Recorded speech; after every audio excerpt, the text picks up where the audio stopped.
Okay. So this is the, I don't know which number meeting of the advanced course of logotherapy, logotherapy dream interpretation that Pan will guide us through. Okay, so take it away, Pan. Is that a good enough introduction? Yes, thank you. So I just need to know what to do. Can I click on share screen? I think. Yes. Oops, that didn't work. Oh, there.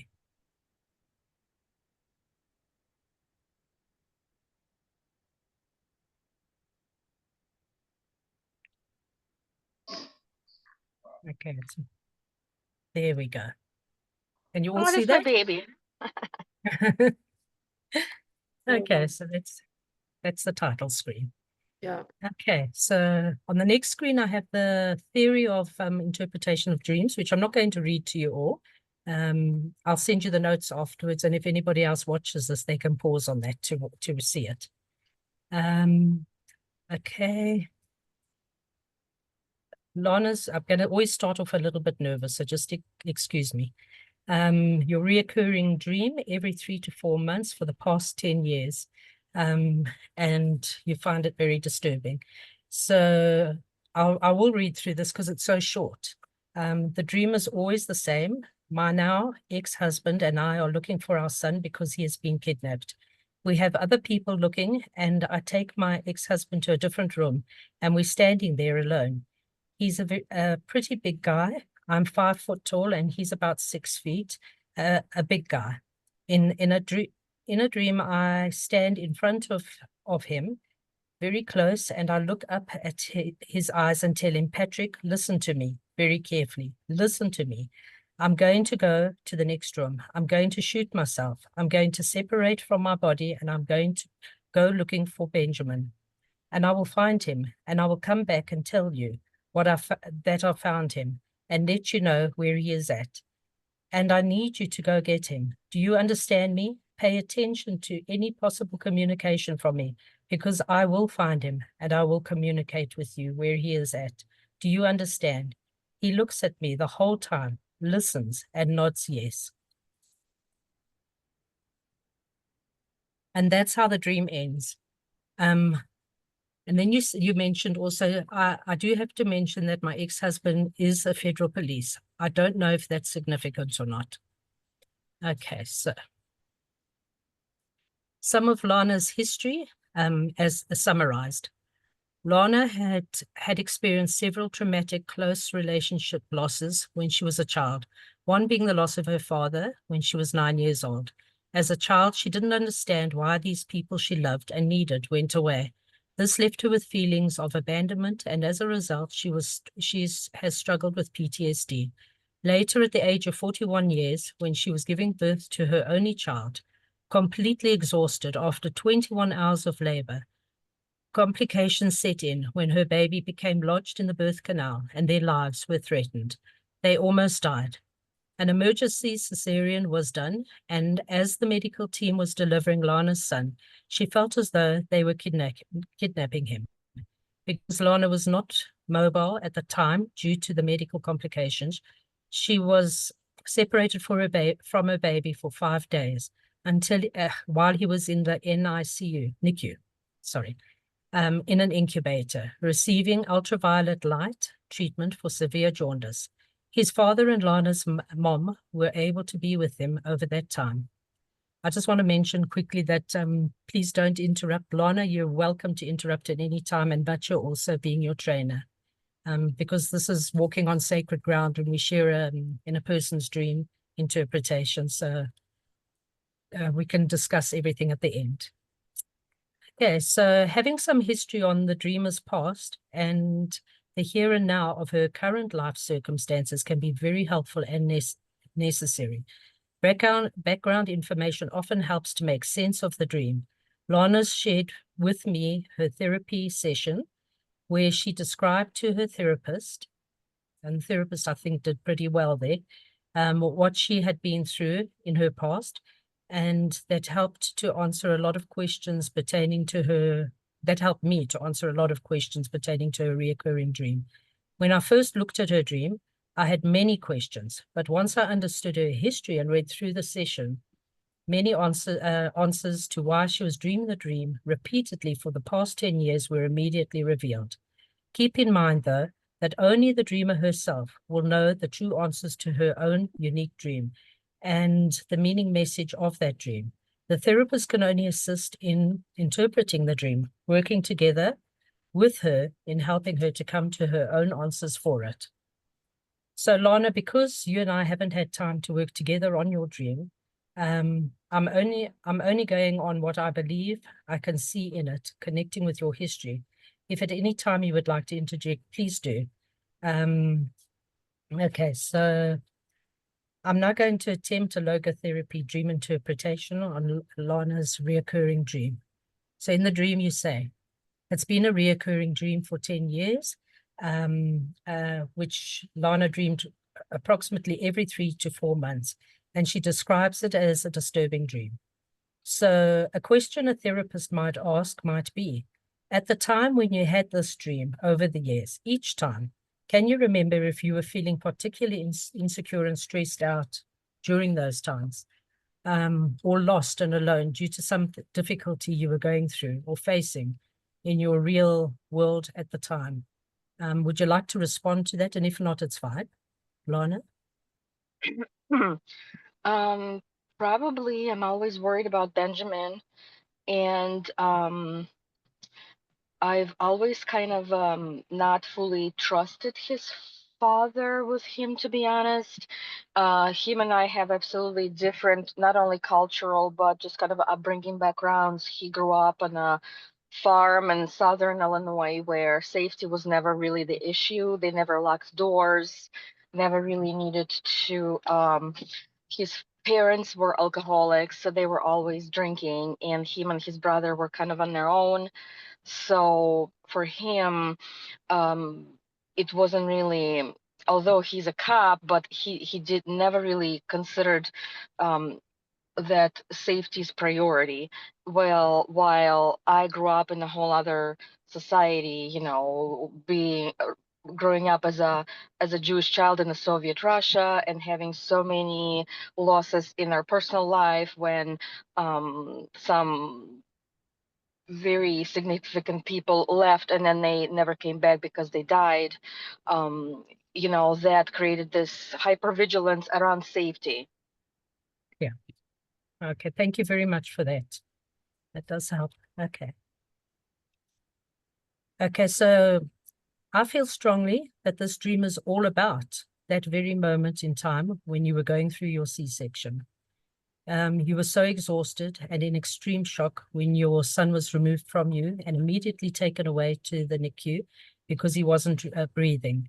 You didn't even get to see him or hold him first, and your husband at the time never got to cut the baby's cord. And on top of that, you were also in a critical condition at the time and needed your own life to be saved. You describe further in the therapy session, they took him from me, and my brain said he was kidnapped, and that was the moment when it made everything traumatic. The fact that your dream is reoccurring shows me that the trauma you experienced on that day has never been properly faced or dealt with, and has therefore been replaying over and over in your mind, even if only on a subconscious level through your dreams. And of course, it is connected to your past as well. The trauma was exaggerated because of your past. Okay.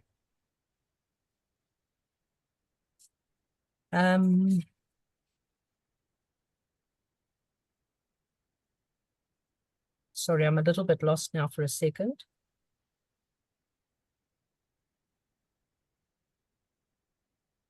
Okay, so that's what I was responding to. Sorry, I do this sort of thing when I get a bit nervous. Yeah, so my now ex-husband and I were looking for my son because he has been kidnapped, and that's where I feel strongly that this is connected to that day that you went through the C-section. Okay. Right, now we're on to this one. We have other people looking, and I take my ex-husband to a different room, and we're standing there alone. He's a pretty big guy. I'm 5 feet tall, and he's about 6 feet, a big guy. So a question a therapist might ask, Lana, do you think that this was the moment, the very impersonal moment when all the medical staff were frantically rushing around trying to save you and your baby's life? And it's in that moment that you're desperately looking to your husband at the time for his reassuring help. You have surely by then emotionally disconnected and separated yourself from the reality of what's going on with all the people in the room as you connect solely with your husband. The only semblance of sanity and reality you have left to grasp onto right then in that moment. You mention how big he is and how short you are in comparison. You're looking up to him with the remaining energy you have. You're pleading for him to help find and rescue your baby, to keep him safe and bring him home to you both. You mention also that your ex-husband is federal police. And I do believe that this is significant because along with his size, along with this and his size, it helped you to feel somewhat reassured and safer in his presence then. Is it possible that while you were totally physically unable to do anything to save your son in that moment, you trusted and believed in that your husband would be know what to do? You were looking to him in desperation for his strength to reassure you and bring you the sense of peace you needed, something to hold on to, something that would promote a will to live in you at that time of anguish and suffering that was so searing that you felt you might die. You don't need to answer that. Okay. In the dream, I stand right in front of him, very close, and I look up in his eyes and I tell him, Patrick, listen to me very carefully. Listen to me. I'm going to go to the next room. I'm going to shoot myself. I'm going to separate my body from my body, and I'm going to go looking for Benjamin, and I will find him, and I will come back and tell you that I found him and let you know where he is at. And I need you to go and get him. Do you understand me? Pay attention to any possible communication from me, because I will find him. I will communicate with you where he is at. Do you understand? So going back to that awful moment in time, Lana, would you agree that you were aware that you were in a very serious condition and maybe even close to death? I think so. Huh? You even mention in your therapy session that even before the decision to do the C-section was made, after many exhausting hours of labor, while the doctor was still deciding what to do and was turning up the labor medications, trying to force the delivery of your baby, you said to your husband, I don't remember much from that point. You said, I should say, I don't remember much from that point on. The only thing I do remember is telling my husband, don't put our cats in a shelter, because somehow my brain was thinking, I'm going to die. Don't get rid of the cats. So in my mind, somehow I was still worrying about those cats. Can you see how this part of your dream, where you've pulled your husband aside to get your desperately pleading message across to him, tells of the depth of your shattered emotional state at that time and how critical your condition really was? The dreadful exhaustion, the horror of your son's birth not being a peaceful time for you and your husband, and how you were agonizing under the worst of suffering just then, being sucked away by mental and physical exhaustion into another plane of being, yet still desperately clinging to the one person who you trusted and believed in that moment in time, that he would be able to make it all right. Maybe a sense of, if I die now, I will find a way to help you find our son, because I know and trust that you will be looking for him too. You somehow knew and believed that not even death could separate you from those you loved. You know what I got from this, Lana? That in that moment, that no matter what, you were not about to give up on your son or your husband, that your love is so pure and so profound and truly a mighty force to be recognized, reckoned with. Okay. Can I add something to this? Yes. So there's another piece of my background that could possibly help you see this, is that my hobby is paranormal research. And so I do a lot of work with a spirit, and I do a lot of work with souls that are trapped, help them release. I do work with the yeah, and so I also have a belief that if people listen very carefully, they can receive a message. And so part of what I know is that somehow I always tell Benjamin that I am not worried about him dying. I'm only worried about him being hurt, because if he is hurt and he has permanent damage, it would be more harmful because I would have to live with him and feel his pain. If he is dead, I will follow him. So I don't know if that could add to you seeing it in a different light, or it would what you said is correct, but I wonder if what I just kind of added could kind of be seen maybe a little bit you know, either Yes. differently or add something to it. Yes, I do think it could, because I very much believe in the other side, and I've sat with people that are dying. I know that there are spirits with us when that happens. So you found some kind of comfort in that moment because of that as well, because of what you believe. So that would have also gone a long way to help. And even the anesthetist who couldn't anesthetize you was comforting to you. And so you drew on all these for your strength to get through that moment in time. So yes, yeah, that does help a lot. Okay. Okay. In your dream, you say he looks at me the whole time, listening, and nods yes. And that's how the dream ends. So I'll continue with the theme that I had, and you can just correct me if you need. I believe that your husband must have been a great strength to you at that moment. In your dream, he's making eye contact. He's listening to you. Also while he's nodding yes.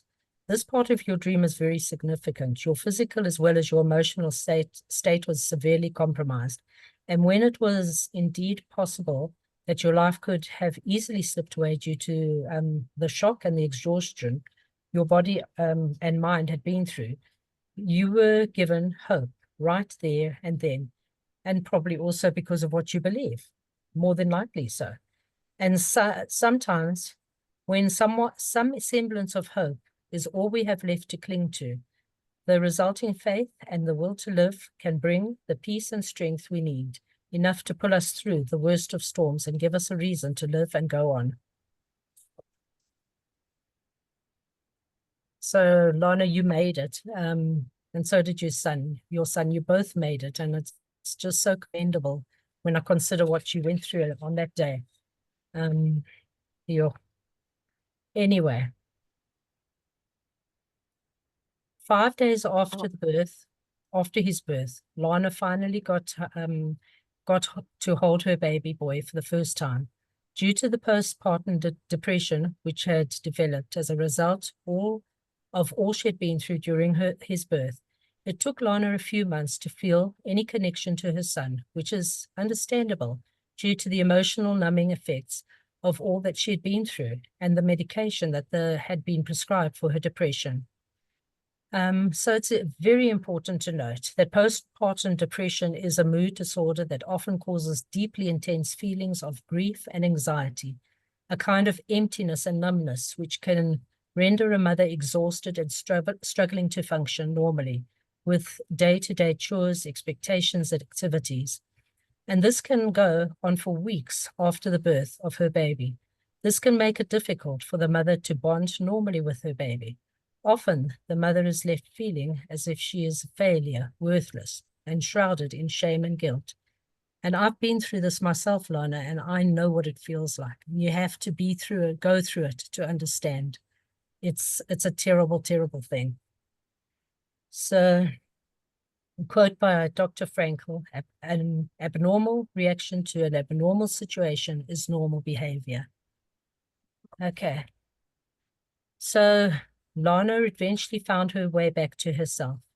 And from what I've picked up from all that I've read and the short interaction with Lana, her son has thrived as the loving and nurturing mother.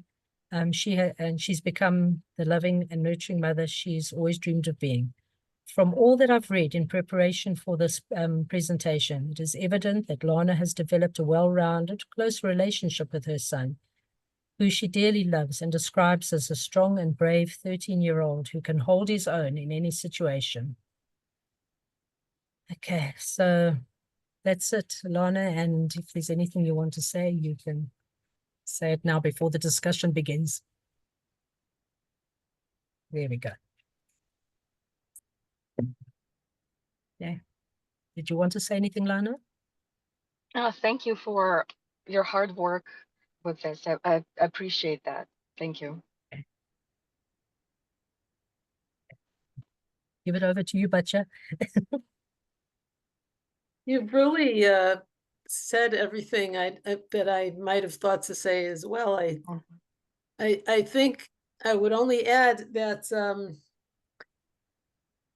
that part where, you know, your husband, he said he would, you told him to go and shoot himself, and then he'll be able to find Benjamin. So it's like, I'm just thinking about the Batya?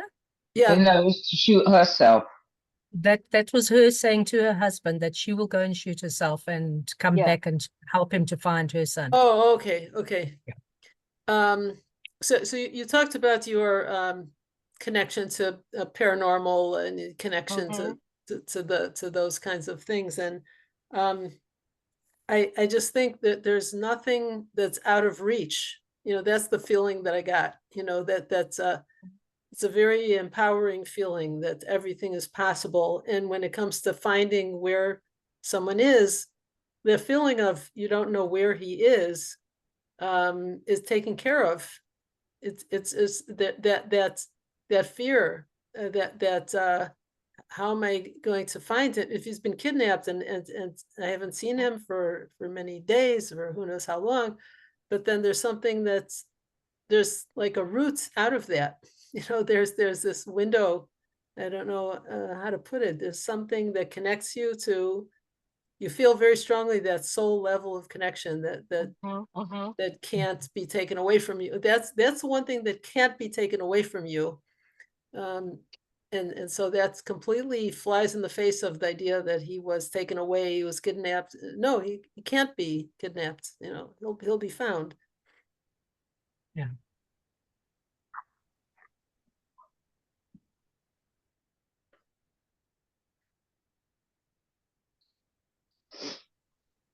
Aviva? Yeah, I was letting other people talk. Sorry. Yeah, we discussed this a few weeks ago, actually, I think. There's a lot in the dream, and as soon as I heard about the birth, I immediately connected it. And a new thought I had was you keep mentioning also previously your husband's size and his work. Was he a police officer when you met him? Yeah. So I would like to pose the question, which you don't have to answer, that part, if not a lot, of the attraction towards him is safety and protection, both with size and his profession connected to manliness being a protector. Okay, I'm talking about instincts connected to the past. You know, in the dream and in the birth, you mentioned kidnapped. That is basically being taken away. What I said to Lana when we spoke was, when Benjamin was inside, she had control also with PTSD and trauma, you have to have control, because there's either you have control or you have no control. So when he was inside, she had control. She could look after him. It was just her. It was just him. And, you know, she knew when the birth would be. Okay, can deal with that. But then it wasn't that. It was something else. You know, it was a cesarean. Okay, but then it wasn't the cesarean. It was a traumatic birth. So the triggers there, obviously, great amount of physical, somatic and psychic and noetic trauma from the actual birth event, but also, again, triggering the PTSD, the childhood trauma of someone I love is being taken away. What do I know when someone is taken away or goes away? They die. They don't come back. And she couldn't do anything about it. So she doesn't trust anybody. Again, I'm not saying this is what she's told me. This is my opinion. She doesn't trust anybody, but if she has to trust somebody, it's the big police guy who is the protector, and he's better than nothing. So, and that's also, you know, in the dream. So she turns to him, and it's also a loss of control, because I only trust me, but I can't do anything. So I have to put it in the hand of someone that I don't really trust, but I trust more than anyone else. And, you know, the postpartum, yeah, it's natural, whatever, but it's more so when you think about the trauma and the PTSD. With the dream, I also said, you know, when did it start and all that, and I gave her some suggestions what to do when she has the dream. And I don't know if that's helped. We've not really followed up. And you know, like you said, Pan, you know, people are so blind to anything apart from this life. You know, death is the most awful thing, and life. But to someone like Lana and also me, and what we spoke about last week, we're not a body, we're a spirit that is living in a body in this time, which we'll call life on Earth. So, you know, to kill ourselves, to go somewhere else is not a big deal, especially, I'm not saying Lana, I'm saying me or someone with trauma, when you have so much suffering in this life. And the only reason you can bear the suffering is because of your loved one, which for her is Benjamin, for me is my daughter. And if they're not around, well, I'm not going to put up with this. But it's not like I'll kill me and I'll kill you. It's I value his life, his safety, and I'll do anything. I'll go there. I don't care. And I know that when I'm in spirit, I can't go and physically bring him back, but I can tell someone who can. And I can watch over him from there, but not even that far. Now's the situation. Kill myself, go to spirit, find him. What happens after, happens after. And also the pleading with him is the same as it was with the cesarean. You know, I can't physically protect him. I can't you have to do it. But please listen, because I don't actually believe you can do it, and I don't actually have my trust in you, but I need it. I need to at this moment. So yeah, I think that's about covered it. Did the methods work that I told you, if you remember them? And you also said, remember, which made a lot of sense, is that because my dreams started around when Benjamin turned 3. Oh, yeah, and yeah. you said that before 3, I had more control. And at 3, he became more of that his own person, right? And you guys would probably agree with that.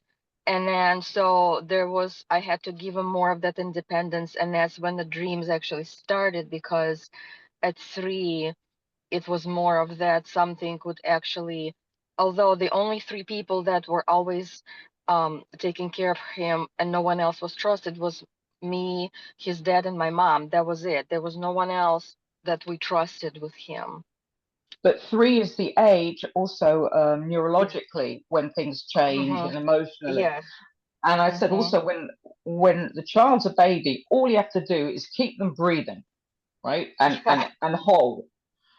And it's your time with the baby. I'm the mother of a baby. A baby is someone who needs protection, and I can protect them. But as Lana said, but when it starts to be, when the kid starts to be a toddler, the world comes in.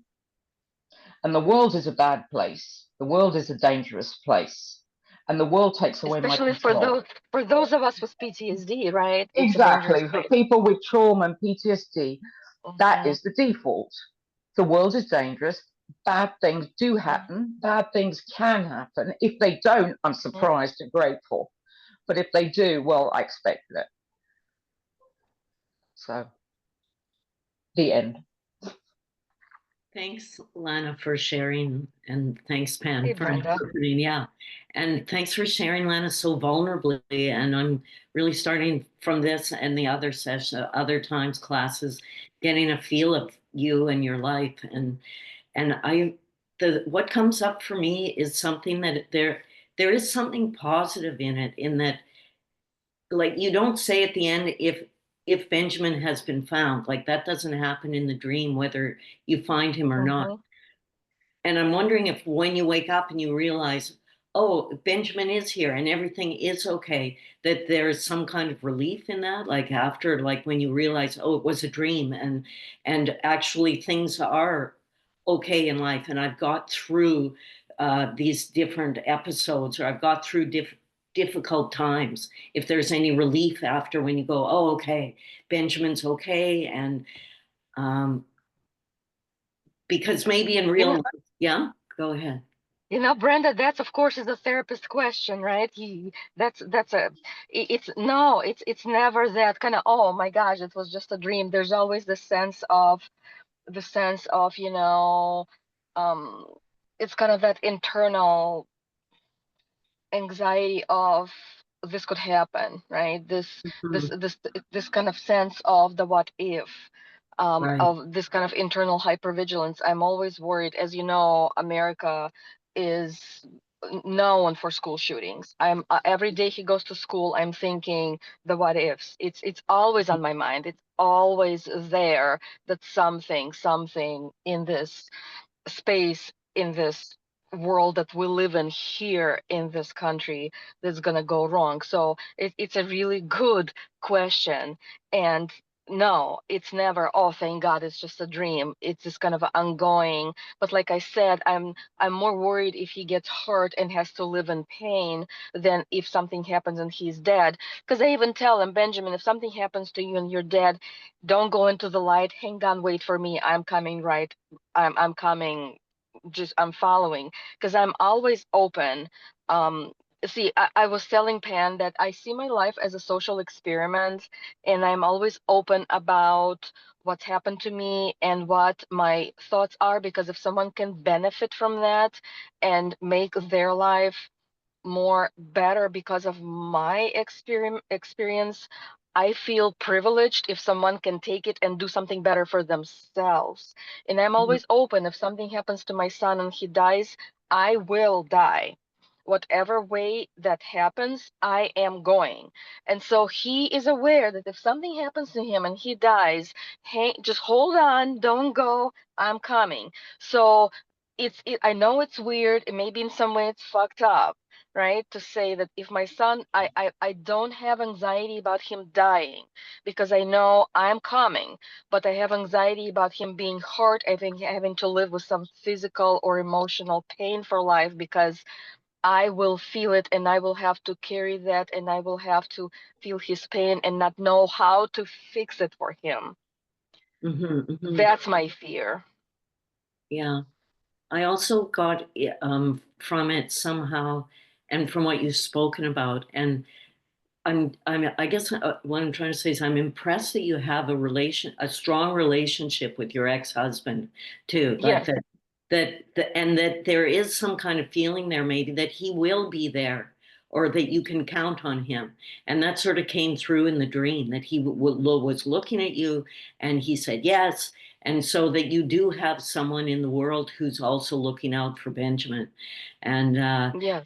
yeah, so that if that can give some kind of, okay, that Benjamin's here in a dangerous world, but there is my ex-husband and there is me, and I've got an enormous amount of love for my son that he knows about, and that you're doing everything possible for him as far as we can as a parent or as a human who cares Yes. about someone. And yeah, Yes. and the dream when it comes, that knowing that you'll probably have it again because it's recurring. So to try and go, okay, well, maybe you're going to move through it and go, okay, there is possibility that things can be okay. Like when you wake up and go, oh, okay, it is okay. So to lean into the good things as well, I guess, is, you know? Mm-hmm. What I told, connected to that, what I told Lana to do is two options. One is to have a notepad by the bed, and because Lana needs control and to do something. Because if you do something, you have control. So I said, Right. either have a notepad with a list of things or write something down. Things that she can use or do to protect Benjamin. Okay, because then she's doing something. Because the dream is born of, you know, bad stuff, being out of control, being unable to protect him. So this was to negate the fact that you can't protect him to that you can protect him. And also, yeah, you know, something can happen to everybody. But you can either live your life focusing on that or saying, well, you know, if it happens, it happens. What can I do? I can do X, Y, Z to protect him, and that's what I suggested that you do, because also, you know, when you write down it's more of a connection, spiritual connection. Mm-hmm. And just from that, Aviva, I feel like it's like, yeah, it's your response to it, like the way that Frankl says, well, what things happen to us, we have a choice here. How are we going to respond to it? What responsibility are we going to take in the face of this? And just the meaning of death, you know, which plays a big part in both the dream and in your fears in life. That Frankl says you can turn that around as part of the tragic triad, that you can turn it into something meaningful.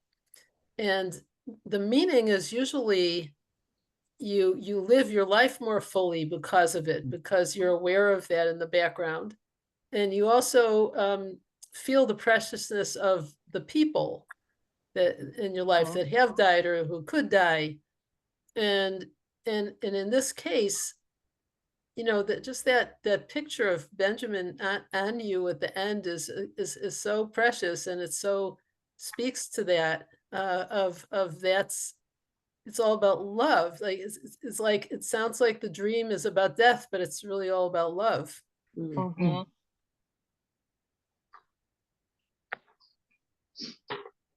Prime example of self-transcendence. Yeah.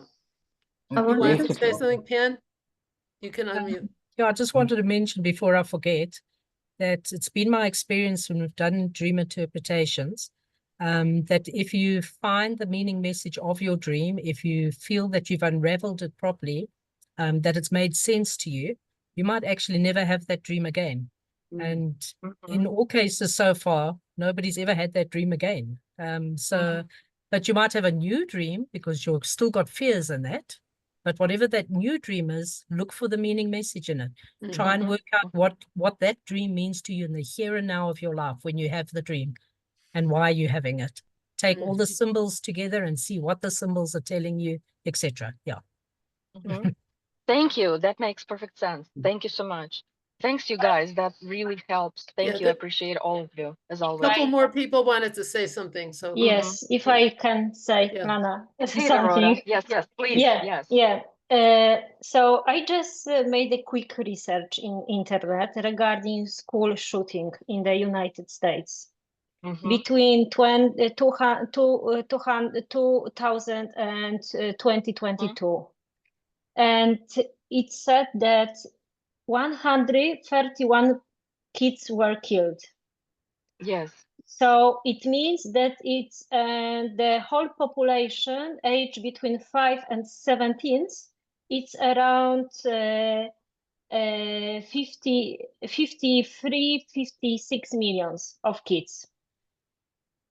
It means for me that it's kind of actually almost impossible that something would happen to you, to your son, because it means that it's 6 kids per year Yeah. But that's logic. That's Yeah, logic. but Her fear is the trauma. yeah, I know. But what about to show different perspective?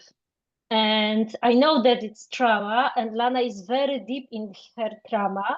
But how about to show different perspective and show to look not only from one angle, but also from different angles? Yes, and you know, absolutely, and you're right. And one thing that happens here is that one thing that helps feel kind of ground in that is that every 3 months, all the schools have training on with the police. All the schools have this training on active shooter, so all the kids participate in that. They know what to do, they know what needs to happen.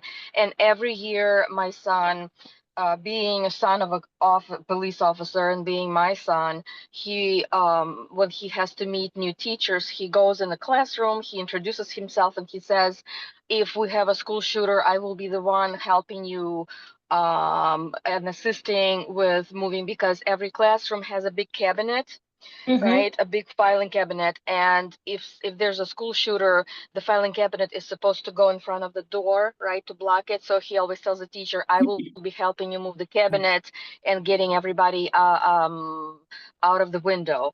And I always joke with him, it's a bad joke, so don't think I'm an asshole. But I always say, Benjamin, when you help kids out of the window, leave the fat kid behind, because you need to get all the skinny kids out.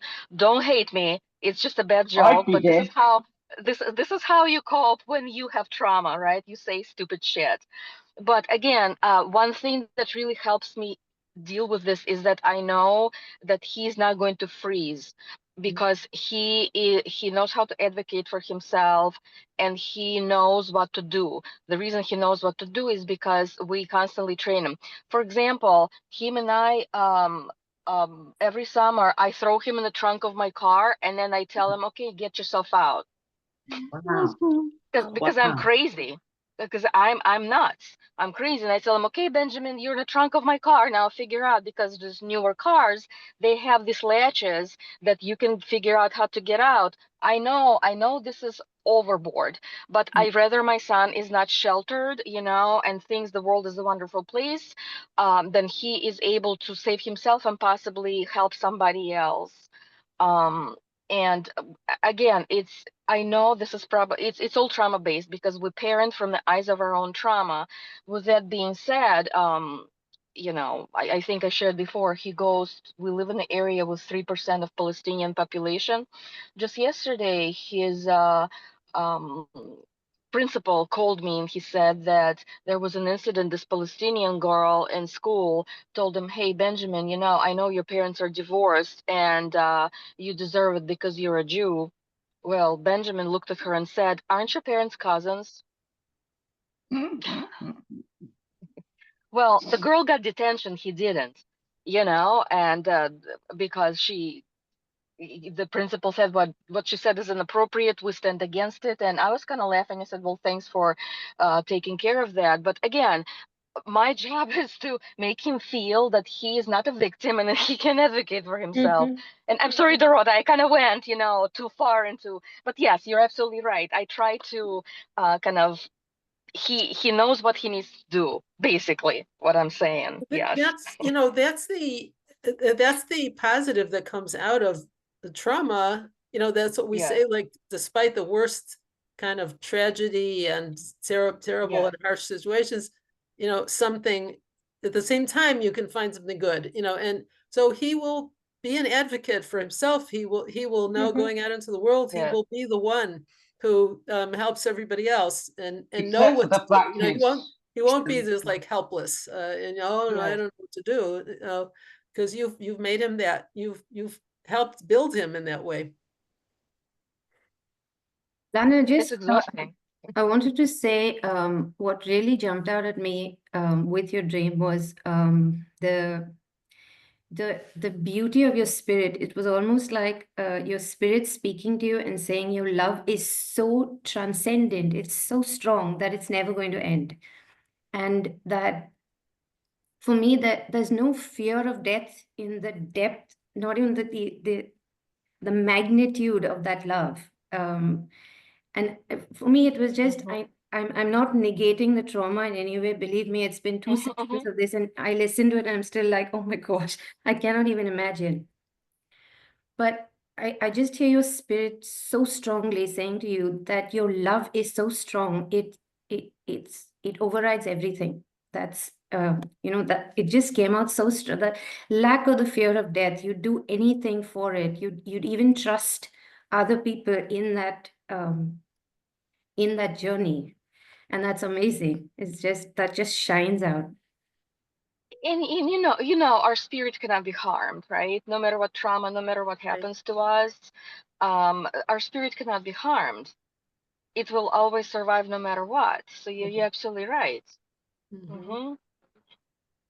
Oh. Thanks, you guys. You Anna, you wanted to say something, I think.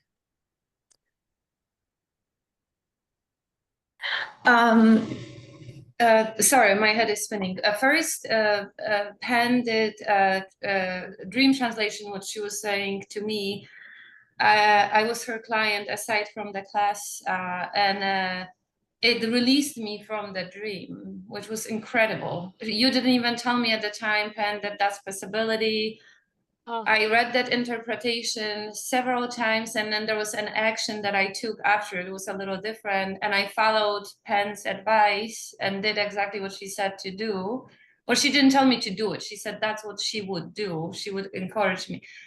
And 2 weeks later, I realized that I'm done with the dream. It was incredible. It still blows my mind. So I love your work. I respect it beyond, you know, I'm telling everybody. And yes, with Lana's dream, when I read it at home, I mean, it's so powerful. I mean, I don't even, my whole body was like in this weird goosebumps with that. And I think the thing is here that it's a dream. So mixing it with reality, I mean, yes, it comes from, but I think what Pen is doing is relate, because it's a dream, and sometimes in the dreams we're getting a message that we can't with all the knowledge. And I think Lana is so smart that a lot of times with people like her who are at that level, that is almost their worst enemy, because she almost knows too much. So she puts like that's how, I don't even know how to put it, but like the easiest way to say, like that can be your worst enemy, that you are that way. But the love from it, and what I took from it is kind of what Pen said, that I think that dream passively gives you confirmation that you can actually relax about Benjamin. Because I'm wondering if the dream is a message for you that Benjamin is ultimately safe. So that dream is almost telling you you can let go.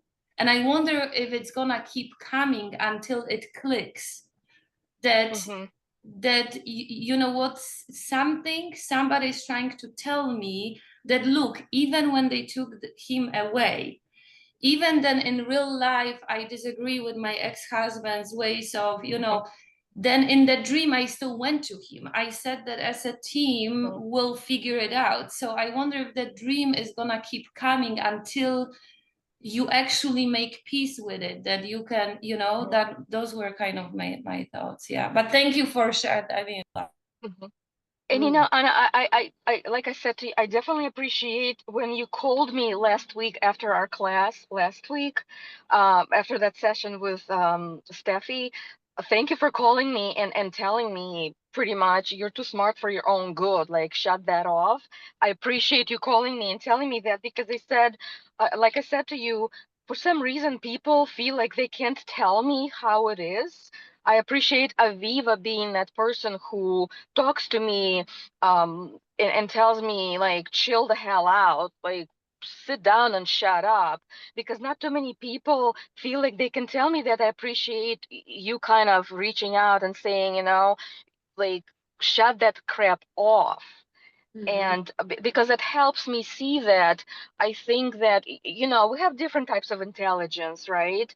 I think that because I'm an old soul, I kind of tend to float like goo goo gaga over there, you know. And for me to be grounded in just basic human intelligence is hard. I am more of this emotional intelligence, you know, like I know how to help other people, and I'm all in my kind of this floating over there.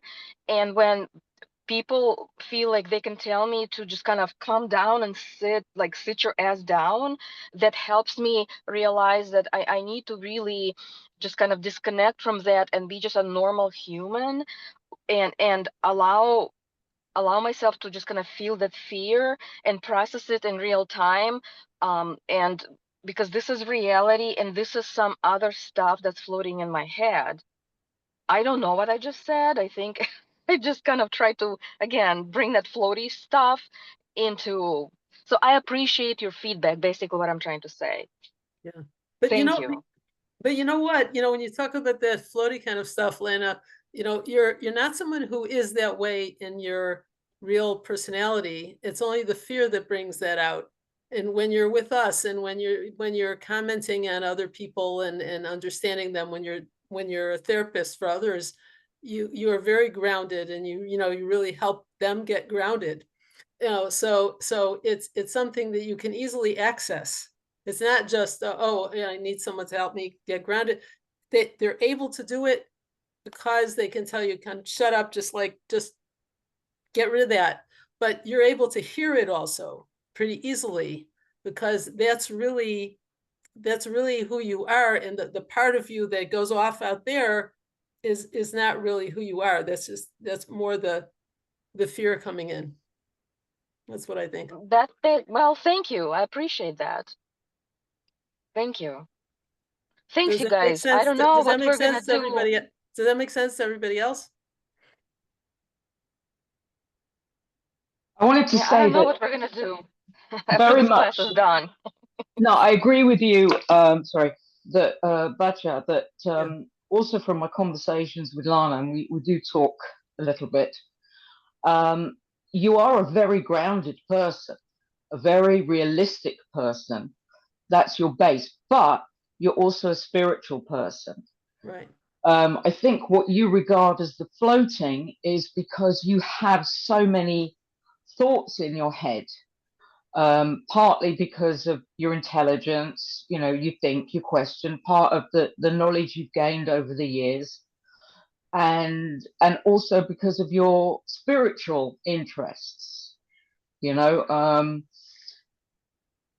I won't say ADHD, because ADHD symptoms can also come from childhood trauma. And I mean, I've always got thoughts, conversations, drives me crazier. So as Batya said, you do come across as very grounded, but you don't have to be either or. You can be both. Yeah. Mm-hmm. But I wouldn't say that you're floaty. Right. Yeah. Well, thanks, So, guys. I appreciate each and every one of you, and you know that. Thank you. so I think we'll finish it up with that. And Yes, thank you. and it's my wish for you that you know, as Pan was saying, and as Anna mentioned also, you know, you work through the dream that helps you to release it. So I just wish that this process today will help you with that. And you'll continue to use all of those gifts that you have and all those strengths, you know, to take the best out of it for your own good. Thank Okay. you. Thank you. I appreciate all of you. Thank you so much. Okay, how do I stop this? How do I stop the recording?